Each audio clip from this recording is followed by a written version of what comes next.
Hello student, this is Jyoti Saha from Teacher School. Today we will discuss class 8 science chapter 14 chemical effects of electric circuit. Now first question is fill in the blanks.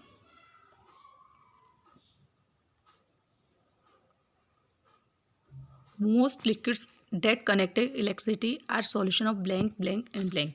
जो ऐसे liquid जो कि current electricity को current pass कर सकते हैं वो किस किस के हो सकते हैं। वो एसिड हो सकते हैं, बेस हो सकते हैं या सॉल्ट हो सकते हैं। नेक्स्ट पूछा है the passage of electric current through a solution causes blank effects. कौन सा इफेक्ट डालता है? वो केमिकल इफेक्ट डालता है। नेक्स्ट है if you pass current through a copper sulphate solution copper gets deposit on the plate connected to the terminal of the battery. कौन से टर्मिनल से जुड़ा होता है? नेगेटिव टर्मिनल से जुड़ा होता है। Okay student. नेक्स्ट पूछा है the process of depositing of layer of any desire metal on another metal by means of electricity is called. उसको हम क्या कह सकते हैं? उसको हम कहते हैं इलेक्ट्रोप्लेटिंग। उसको हम स्टूडेंट क्या बोलते हैं? इलेक्ट्रोप्लेटिंग बोलते हैं। Okay student. क्वेश्चन नंबर 2 में कहा है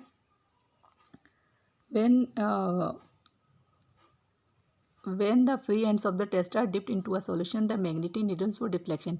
Can you explain the reason? यदि हम टेस्टर को डिप करते हैं सॉल्यूशन में और मैग्नेटिक नीडल है वो डिफ्लेक्शन दिखाती है, ऐसा क्यों है? इसका रीज़न बताना है। तो जो जब हम डिप कर रहे हैं तो इसका और वो डिफ्लेक्शन दिखा रही है, इसका मतलब जो है हमारा जो सर्किट है वो कंप्लीट है।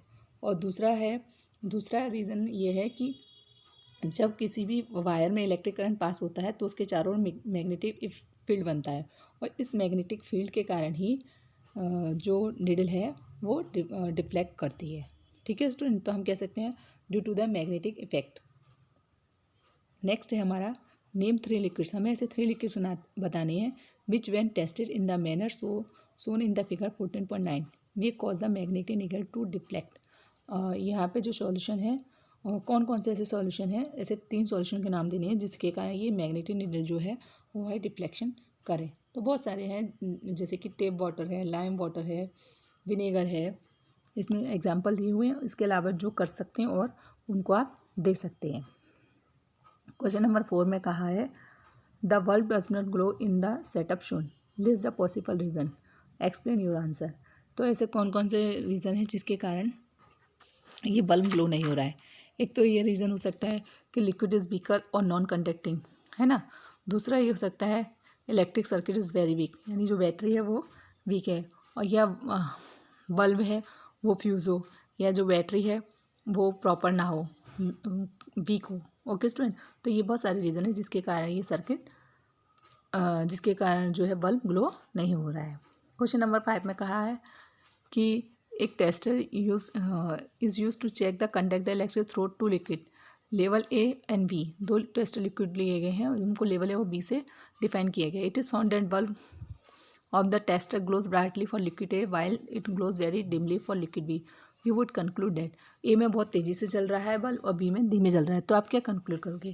तो इन 4 ऑप्शन में जो कंक्लूजन निकलेगा वो निकलेगा liquid A is better conductor than liquid B. जो लिक्विड ए है वो बी से ज़्यादा अच्छा कंडक्टर है। क्वेश्चन नंबर 6 में कहा गया है does pure water conduct electricity, if not what can we do make it conducting. क्या प्योर वाटर से इलेक्ट्रिसिटी कंडक्ट होती है? नहीं, प्योर वाटर में इलेक्ट्रिसिटी कंडक्ट नहीं होती है। और तो इसका आंसर आएगा नो। अब क्या करना है आपको? तो इसमें हम क्या डालेंगे? अगर सॉल्ट डालेंगे तो जब जैसे सॉल्ट डिजोल्व हो जाएगा तो ये कंडक्टर बन जाएगा ये वाटर भी।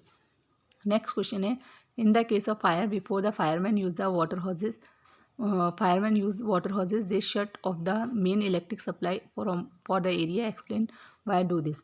जो फायरमैन होते हैं जब कहीं आग लग गई होती है तो वहाँ पे वो इलेक्ट्रिक सप्लाई को बंद कर दे। ऐसा क्यों करते हैं? क्योंकि आपको पता है स्टूडेंट वाटर जो है गुड कंडक्टर होता है। अगर वो इलेक्ट्रिक सप्लाई को कट ऑफ नहीं करेंगे तो करंट चारों तरफ फैल जाएगा जो कि फायरमैन के लिए बहुत हानिकारक होगा और वहाँ के आसपास के लोगों के लिए भी।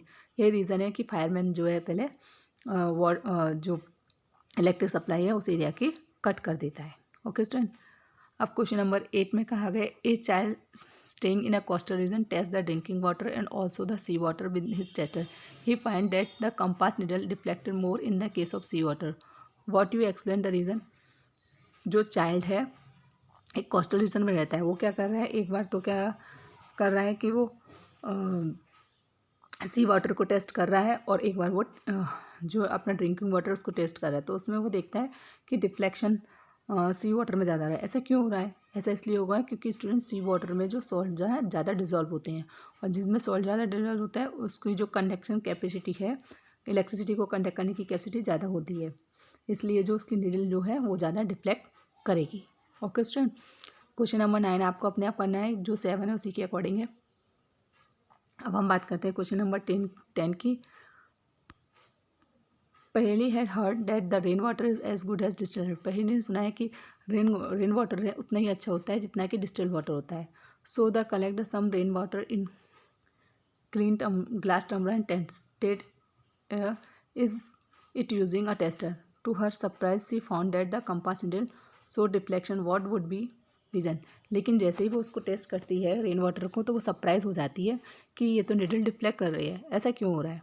देखो, रेन वाटर जो होता है स्टूडेंट वो उतना ही अच्छा होता है जितना कि डिस्टिल वाटर होता है, लेकिन रेन वाटर में कुछ ना कुछ इम्प्योरिटीज़ एटमॉस्फेयर से आ जाती है, जिसके कुछ सॉल्ट उसमें डिजॉल्व हो जाते हैं इम्प्योरिटीज़ की फॉर्म में। तो जिसलिए क्या होता है वो गुड कंडक्टर, जिसके कारण वो स्टूडेंट गुड कंडक्टर बन जाता है। Conducting solution dissolve salt.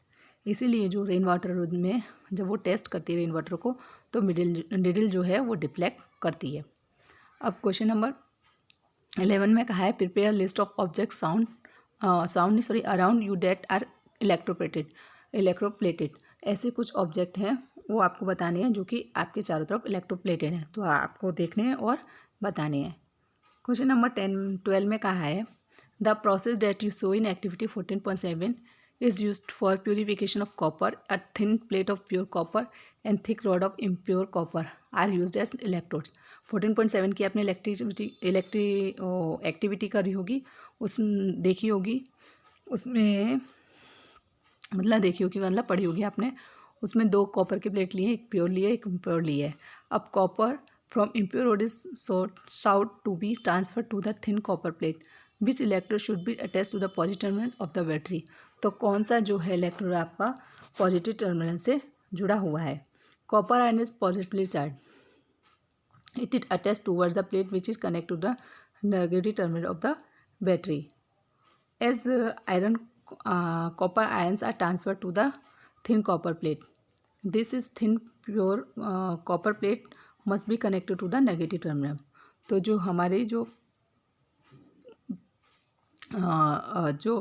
Pure copper plate है उसको हम किससे कनेक्ट करेंगे, उसको हम नेगेटिव टर्मिनल से कनेक्ट करेंगे, और जो इम्प्योर कनेक्ट करेंगे वो हम पॉजिटिव टर्मिनल से कनेक्ट करेंगे। उसने पूछा है which electrode should be connected to the positive terminal, कौन से हम कनेक्ट करेंगे। इम्प्योर जो हमारी कॉपर रॉड है उसको हम कनेक्ट करेंगे पॉजिटिव टर्मिनल से। क्यों? क्योंकि जो कलेक्शन होगा प्योर कॉपर का वो नेगेटिव टर्मिनल पर होगा, इसलिए इम्प्योर कॉपर रॉड को हमें पॉजिटिव टर्मिनल से कनेक्ट करना होगा। ओके स्टूडेंट, तो यहाँ पे जो हमारा है चैप्टर 14 के जो क्वेश्चन आंसर का डिस्कशन है वो कंप्लीट होता है। Okay, thank you, bye.